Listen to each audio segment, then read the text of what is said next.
Halo semuanya, kembali lagi dengan saya Jessica Trinanda Sarong dengan NIM 210302097 dari kelas 1C Fakultas Ilmu Sosial dan Ilmu Politik, Program Studi Ilmu Administrasi Bisnis, Universitas Nusa Cendana Kupang. Di video kali ini saya akan menjelaskan tentang buku Sosiologi Suatu Pengantar dari Soejono Sekante. Bagian 1, pendahuluan. Pengantar. Sejarah sosiologi berasal dari ilmu filsafat yang lahir pada saat-saat terakhir perkembangan ilmu pengetahuan. Ilmu pengetahuan dan sosiologi. Ilmu pengetahuan adalah pengetahuan yang tersusun sistematis dengan menggunakan kekuatan pikiran yang selalu dapat diperiksa dan ditelaah dengan kritis oleh orang lain yang ingin mengetahui. Tujuan ilmu pengetahuan adalah untuk mengetahui dan mendalami segala segi kehidupan. Secara umum dan konvensional dikenal adanya 4 kelompok ilmu pengetahuan, yaitu ilmu matematika, ilmu pengetahuan alam, ilmu tentang perilaku yang satu pihak menyoroti perilaku hewan dan di lain pihak menyoroti perilaku manusia. Yang keempat, ilmu pengetahuan kerohanian. Ilmu-ilmu sosial dan sosiologi. Sosiologi merupakan ilmu pengetahuan yang berdiri sendiri karena telah memenuhi segenap unsur-unsur ilmu pengetahuan. Yang ciri-ciri utamanya adalah 1. Sosiologi bersifat empiris, sosiologi bersifat teoritis, sosiologi bersifat kumulatif, dan sosiologi bersifat menotis. Manfaat-manfaat ilmu sosial dan hubungan antar ilmu sosial dengan sosiologi yaitu adanya suatu terminologi umum, suatu teknis penelitian terhadap organisasi yang besar dan kompleks, suatu pendekatan sintetis yang menjadikan analisis fragmentaris, sudut pandang yang memungkinkan analisis terhadap masalah sosiologi dasar. Definisi sosiologi dan sifat hakikatnya. Pitiris Sorokin mengatakan bahwa sosiologi adalah suatu ilmu yang mempelajari hubungan dan mempengaruhi timbal balik antara aneka macam gejala sosial, gejala non-sosial, dan ciri umum semua jenis gejala sosial. Sifat-sifat hakikatnya dalam dan adalah sebagai berikut. Sosiologi merupakan suatu ilmu sosial dan bukan merupakan ilmu pengetahuan alam ataupun ilmu pengetahuan kerohanian. Sosiologi bukan merupakan disiplin yang normatif, tetapi merupakan suatu disiplin yang kategoris. Sosiologi merupakan ilmu pengetahuan yang murni dan bukan merupakan ilmu pengetahuan terapan atau terpakai. Ilmu sosiologi merupakan ilmu pengetahuan yang abstrak dan bukan merupakan ilmu pengetahuan yang konkret. Gambar ringkasan tentang sejarah teori-teori sosiologi. Yang pertama teori, yang kedua perhatian terhadap masyarakat sebelum Comte, yang ketiga sosiologi Auguste Comte, dan keempat teori-teori sosial logi sesudah Comte. Bab 2. Proses sosial dan interaksi sosial. Bagian pengantar. Proses sosial adalah cara berhubungan yang dapat dilihat apabila para individu dan kelompok saling bertemu dan menentukan bentuk hubungan atau apa yang akan terjadi apabila ada perubahan yang menyebabkan goyahnya cara hidup yang telah ada. Interaksi sosial sebagai faktor utama dalam kehidupan sosial. Interaksi sosial berguna untuk menelaah dan mempelajari banyak masalah dalam masyarakat. Syarat-syarat terjadinya interaksi sosial.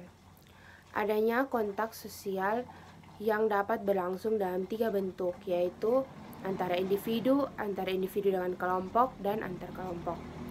Adanya komunikasi, yaitu seseorang memberikan arti pada perilaku orang lain. Orang yang bersangkutan kemudian memberi reaksi terhadap perasaan yang ingin disampaikan oleh orang tersebut. Kehidupan yang terasing. Kehidupan terasing disebabkan secara badania seseorang sama sekali diasingkan dari hubungan dengan orang lain. Padahal perkembangan jiwa seorang banyak ditentukan oleh pergaulan dengan orang lain. Kehidupan terasing yang sempurna ditandai dengan ketidakmampuan mengadak interaksi sosial dengan pihak lain. Bentuk-bentuk interaksi sosial. Bentuk-bentuk interaksi sosial dapat berupa kerjasama, persaingan, akomodasi, dan bahkan pertentangan atau pertikaian. proses yang asosiatif. Kerjasama adalah usaha bersama untuk mencapai tujuan bersama. Akomodasi adalah cara untuk menyelesaikan pertentangan. Proses disosiatif. Persaingan adalah suatu proses sosial di mana individu atau kelompok manusia yang bersaing mencari keuntungan melalui bidang-bidang kehidupan. Kontroversi adalah suatu bentuk proses sosial yang berada antara persaingan dan pertentangan atau pertikaian. Bab 3. Kelompok-kelompok sosial dan kehidupan masyarakat. Bagian pengantar, manusia pada dasarnya adalah makhluk sosial, memiliki naluri untuk hidup dengan orang lain. Pendekatan sosiologis terhadap kelompok-kelompok sosial. Kelompok sosial adalah kesatuan manusia yang hidup bersama karena adanya hubungan di antara mereka. Tipe-tipe kelompok sosial. Yang pertama, klasifikasi tipe-tipe kelompok sosial. Yang kedua, kelompok sosial dipandang dari sudut individu. Yang ketiga, in-group dan out-group. Yang keempat, kelompok primer atau primary group dan kelompok sekunder atau secondary group. Yang kelima, pagayuban atau Gemeinschaft dan patebayan atau Gesellschaft. Yang keenam, formal group dan informal group. Yang ketujuh, membership group dan reference group. Yang kedelapan, kelompok okupasional dan volunteer. Kelompok-kelompok sosial yang tidak teratur. Yang pertama, kerumunan atau crowd. Yang bentuk-bentuk kerumunan sebagai berikut. A. Kerumunan yang berartikulasi dengan struktur sosial. B. Kerumunan yang bersifat sementara. C. Kerumunan yang berlawanan dengan norma hukum. Yang kedua, publik. Publik merupakan kelompok yang tidak merupakan kesatuan. Masyarakat pedesaan atau rural company dan masyarakat perkotaan atau urban company. Yang pertama, masyarakat setempat. Yang kedua, tipe-tipe masyarakat setempat. Dan yang ketiga, masyarakat pedesaan dan masyarakat perkotaan. Kelompok-kelompok kecil atau small group. Penelitian terhadap small group merupakan hal yang penting sebab kelompok-kelompok kecil mempunyai pengetahuan atau pengaruh yang besar terhadap perilaku sehari-hari individu. Dalam kelompok-kelompok kecil, pertemuan antara kepentingan sosial dengan kepentingan individu berlangsung secara tajam.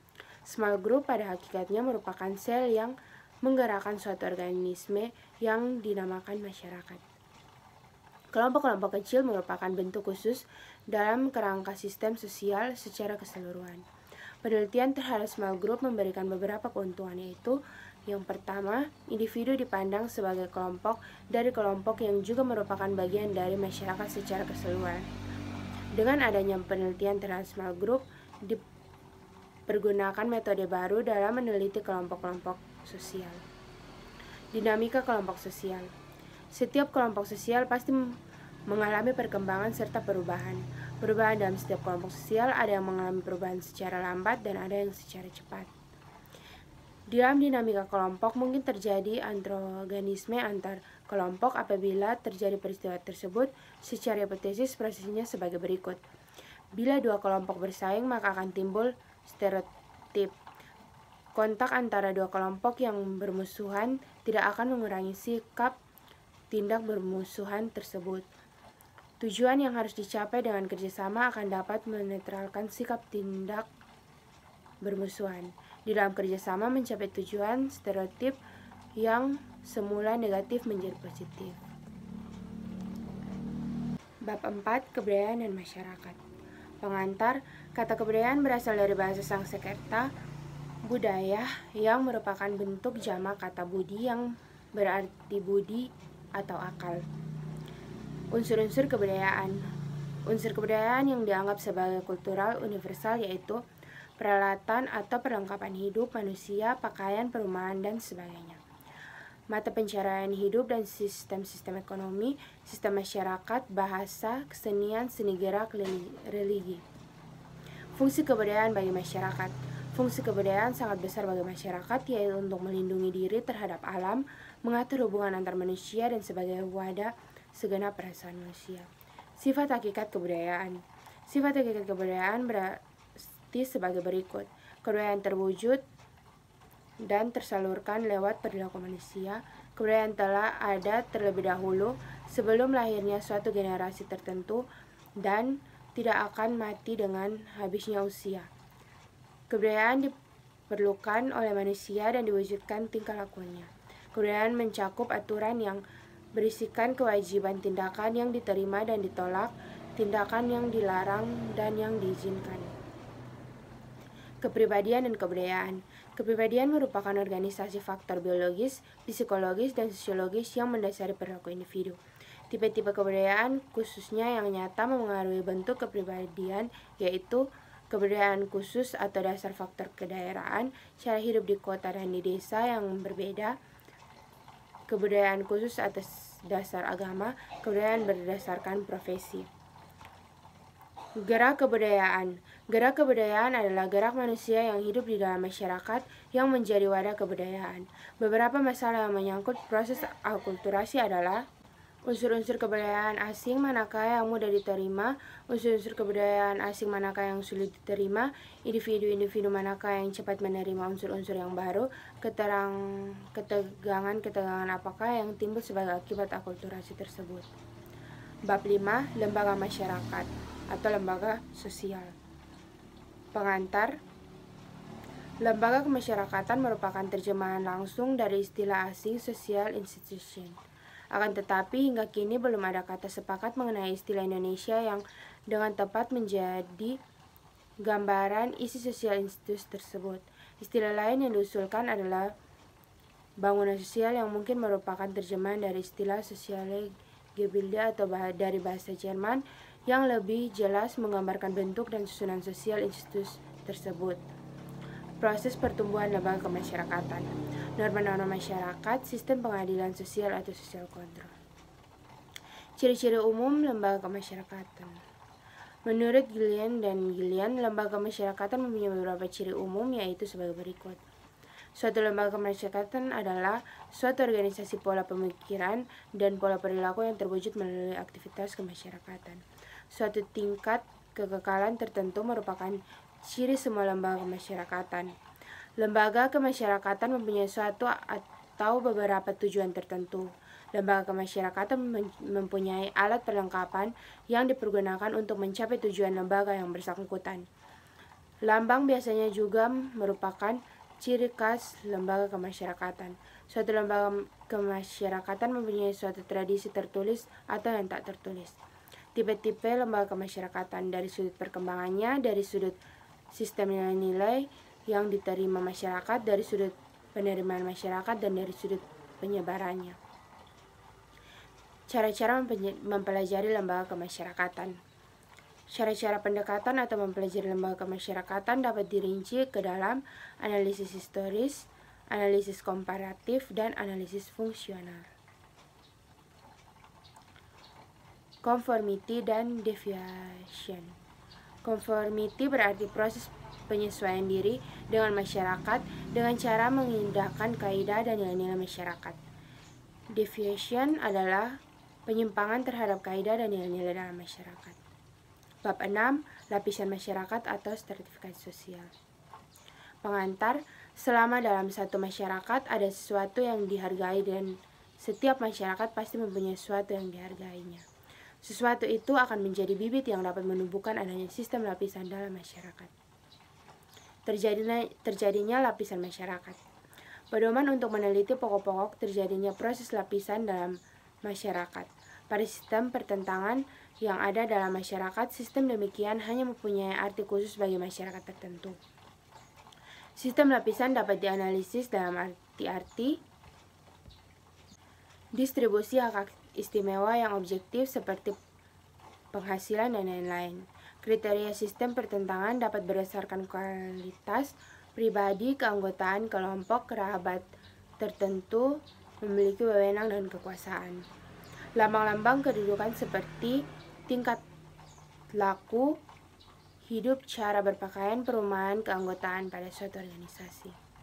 Sistem sifat lapisan masyarakat. Sifat sistem lapisan di dalam suatu masyarakat dapat bersifat tertutup, yaitu membatasi kemungkinan pindahnya seseorang dari suatu lapisan ke lapisan yang lain, dan terbuka, yaitu setiap anggota masyarakat mempunyai kesempatan untuk berusaha dengan kecakapan sendiri untuk naik lapisan. Kelas-kelas dalam masyarakat atau sosial klasis. Kelas sosial adalah orang atau keluarga yang dasar sadar akan kedudukannya di dalam suatu lapisan. Kedudukan mereka diketahui serta diikuti oleh masyarakat umum. Dasar-dasar lapisan masyarakat. Ukuran-ukuran yang biasa dipakai untuk menggolong-golongkan anggota kemasyarakatan di dalam lapisan-lapisan adalah ukuran kekayaan, ukuran kehormatan, ukuran kekerasan, dan ukuran ilmu pengetahuan. Unsur-unsur lapisan masyarakat. Unsur-unsur baku dalam sistem lapisan sosial dalam masyarakat adalah sebagai berikut. Kedudukan. Kedudukan merupakan tempat seseorang dalam suatu pola tertentu dan seseorang dapat memiliki beberapa kedudukan. Yang kedua, peranan atau role. Peran merupakan aspek dinamis dari kedudukan, yaitu seorang yang melaksanakan hak-hak dan kewajibannya. Lapisan yang sengaja disusun. Pada sistem lapisan yang sengaja disusun, dapat berbagai cara untuk menentukan kedudukan seseorang. Misalnya dengan upacara peresmian atau pengangkatan, sistem upah yang sesuai dengan golongan jabatan, juga wewenang dan kekuasaan disertai pembatasan dalam pelaksanaan. Mobilitas sosial atau social mobility. 1. Pengertian umum dan jenis-jenis gerak sosial. Gerak sosial adalah suatu gerak dalam struktur sosial, yaitu pola-pola tertentu yang mengatur organisasi suatu kelompok sosial. Tujuan penelitian gerak sosial. Para sosiolog meneliti gerak sosial untuk mendapatkan keterangan perihal keteraturan dalam keluasan struktur sosial. Perlunya sistem lapisan masyarakat. Masyarakat menghadapi dua persoalan, yaitu 1. Menetapkan individu tersebut, dan yang kedua, mendorong agar mereka melaksanakan kewajibannya. Bab 7. Kekuasaan, wewenang, dan kepemimpinan. Pengantar, perbedaan antara kekuasaan dan wewenang ialah bahwa setiap kemampuan untuk memengaruhi pihak lain dapat dinamakan kekuasaan. Hakikat kekuasaan dan sumbernya. Sifat dan hakikat kekuasaan yaitu sistematis, asimetris, sumber kekuasaan, sumber kegunaan. Unsur-unsur saluran kekuasaan dan dimensinya. Kekuasaan yang dapat dijumpai pada interaksi sosial antara manusia maupun antar kelompok mempunyai beberapa unsur pokok, yaitu rasa takut, rasa cinta, kepercayaan, dan pemujaan. Kekuasaan di dalam pelaksanaannya dijalankan melalui saluran-saluran tertentu. Saluran-saluran tersebut diantaranya yaitu saluran militer, saluran ekonomi, saluran politik, saluran tradisional, dan saluran ideologi. Cara-cara mempertahankan kekuasaan yaitu 1. Dengan meninggalkan segenap peraturan lama, terutama dalam bidang politik, yang merugikan kedudukan penguasa. Yang kedua, mengadakan sistem-sistem kepercayaan. Yang ketiga, pelaksanaan administrasi dan birokrasi yang baik. Yang keempat, mengadakan konsolidasi secara horizontal dan vertikal. Cara memperkuat kedudukan, menguasai bidang-bidang kehidupan tertentu, penguasaan bidang kehidupan dalam masyarakat yang dilakukan dengan paksa. Beberapa bentuk lapisan kekuasaan. Menurut Metzger, ada 3 pola umum sistem lapisan kekuasaan, yaitu 1. Tipe kasta, tipe oligarkis, dan tipe demokratis. Wewenang. Wewenang karismatis, tradisional, dan rasional atau legal. Wewenang resmi dan tidak resmi, wewenang pribadi dan teritorial, wewenang terbatas dan menyeluruh. Kepemimpinan atau leadership. Yang pertama umum, yang kedua perkembangan kepemimpinan dan sifat-sifat seorang pemimpin, yang ketiga kepemimpinan menurut ajaran tradisional, yang keempat sandaran kepemimpinan dan kepemimpinan yang dianggap efektif, yang kelima tugas dan metode. Secara sosiologis, tugas-tugas pokok seorang pemimpin adalah memberikan suatu kerangka pokok yang jelas, mengawasi, mengendalikan, serta menyalurkan perilaku warga masyarakat, bertindak sebagai wakil kelompok kepada dunia di luar. Bab 8. Perubahan sosial dan kebudayaan. Pengantar. Perubahan sosial adalah segala perubahan pada lembaga kemasyarakatan di dalam suatu masyarakat yang memengaruhi sistem sosialnya, termasuk di dalamnya nilai-nilai, sikap-sikap, dan pola perilaku di antara kelompok-kelompok dalam masyarakat. Pembatasan pengertian. Yang pertama definisi, yang kedua teori-teori perubahan sosial. Teori yang berkaitan dengan arah perubahan sosial telah diringkas Moore dalam bentuk diagram sederhana. Hubungan antara perubahan sosial dan perubahan kebudayaan. Tidak ada masyarakat yang tidak mempunyai kebudayaan, dan sebaliknya, tidak mungkin ada kebudayaan yang tidak terjelma dalam suatu masyarakat. Bentuk-bentuk perubahan sosial dan kebudayaan, yaitu satu, perubahan lambat dan perubahan cepat, yang kedua, perubahan kecil dan perubahan besar, yang ketiga, perubahan yang dikehendaki. Faktor-faktor yang memengaruhi jalannya proses perubahan. Yang pertama, faktor yang mendorong jalannya proses perubahan. Yang kedua, faktor-faktor yang menghambat terjadinya perubahan.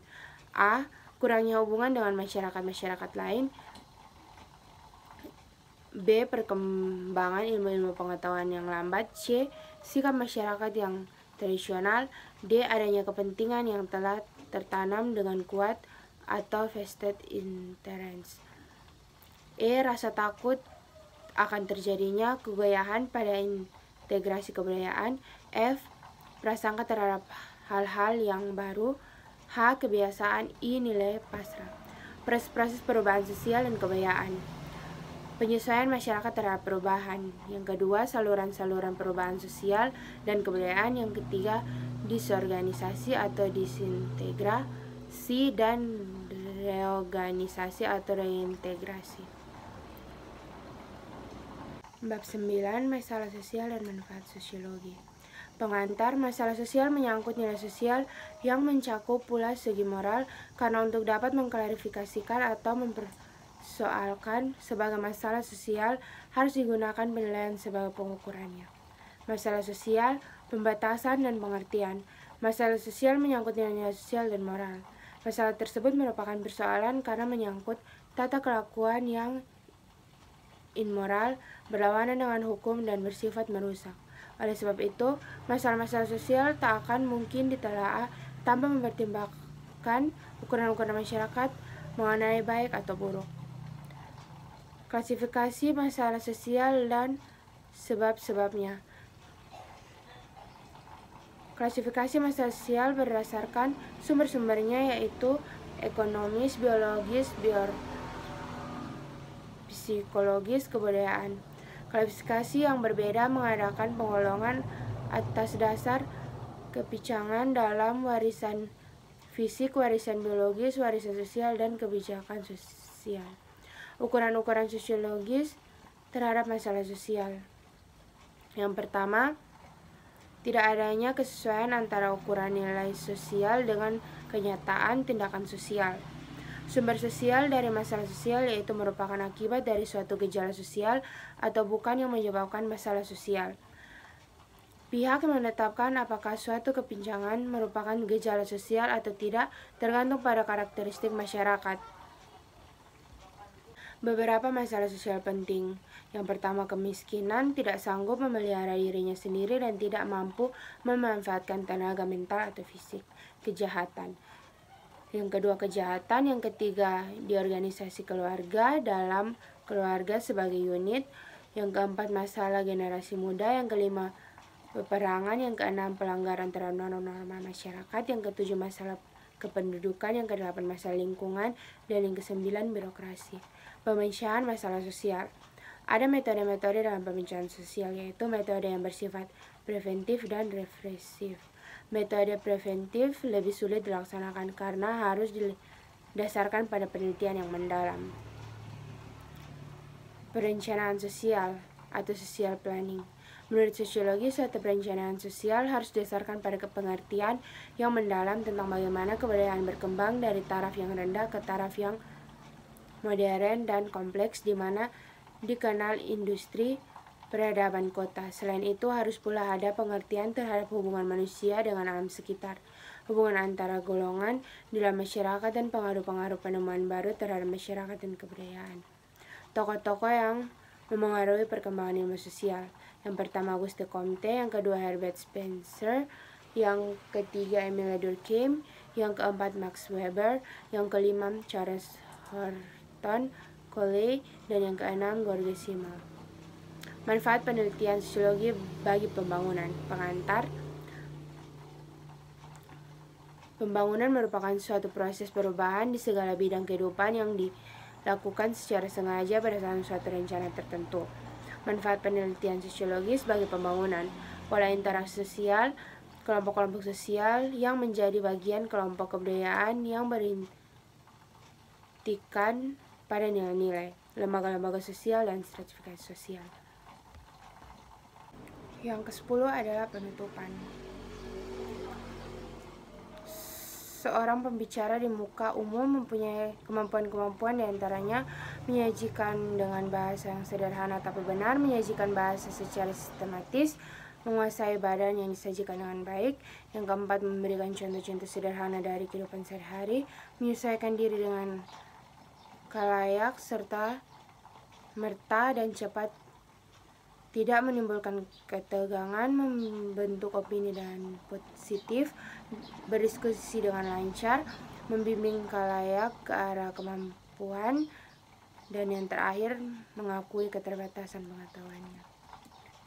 Dampak pada sistem sosial budaya.